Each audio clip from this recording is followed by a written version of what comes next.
భారతదేశంలో రాజధాని లేని రాష్ట్రముగా అభివృద్ధికి ఆమడ దూరంలో ఉన్న ఆంధ్రప్రదేశ్ని విధ్వంసం నుంచి వికాసం వైపుకు మళ్లింది అంటూ ఏపీ ముఖ్యమంత్రి చంద్రబాబు ఇటీవల కాలంలో పదే పదే ఇదే మాట మాట్లాడుతున్నారు.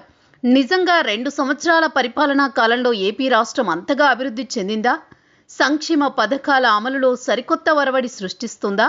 దీనికి క్షేత్రస్థాయిలో గణాంకాలు సానుకూల దృక్పథాన్ని వ్యక్తం చేస్తున్నాయి. ఉదాహరణకు 2 సంవత్సరాల కాలంలో కూటమి ప్రభుత్వం ఏపీలో సంక్షేమ పథకాల కోసం 1,00,000 కోట్ల వరకు ఖర్చు చేసింది. కేవలం ఒక సామాజిక వర్గానికి మాత్రమే కాకుండా అందరికీ ఈ పథకాలు అమలవుతున్నాయి. ఉదాహరణకు అన్నా క్యాంటీన్లను తీసుకుంటే ఇవి 100% విజయవంతమయ్యాయి. ఇప్పటి వరకు 230 కోట్లను ప్రభుత్వం వీటి మీద ఖర్చు పెట్టింది. స్త్రీ శక్తి పథకం ద్వారా 71 కోట్ల మంది మహిళలు ప్రయాణాలు సాగించారు. 2,565 కోట్ల మేర లబ్ధి పొందారు.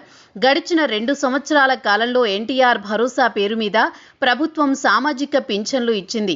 65,887 కోట్లను పేదలకు పంచింది. ఏ రాష్ట్రంలో కూడా ఈ స్థాయిలో పింఛను ఇచ్చిన దాఖలాలు లేవని ఏపీ ప్రభుత్వం పెద్దలు చెబుతున్నారు.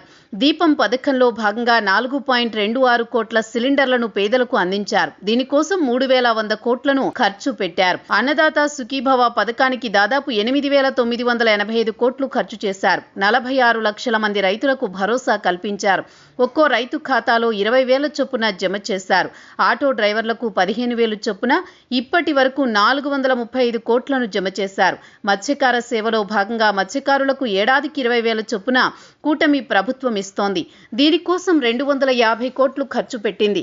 తల్లికి వందనం పథకం ద్వారా 65.27 లక్షల మంది పిల్లలకు ఈ పథకాన్ని అమలు చేస్తోంది రాష్ట్ర ప్రభుత్వం. మొత్తంగా 4 నుంచి 5 లక్షల మంది తల్లుల ఖాతాల్లో ఇప్పటి వరకు 10,000 కోట్లను జమ చేసింది. రోడ్లు వేసింది. ఉద్యోగాలు భర్తీ చేసింది.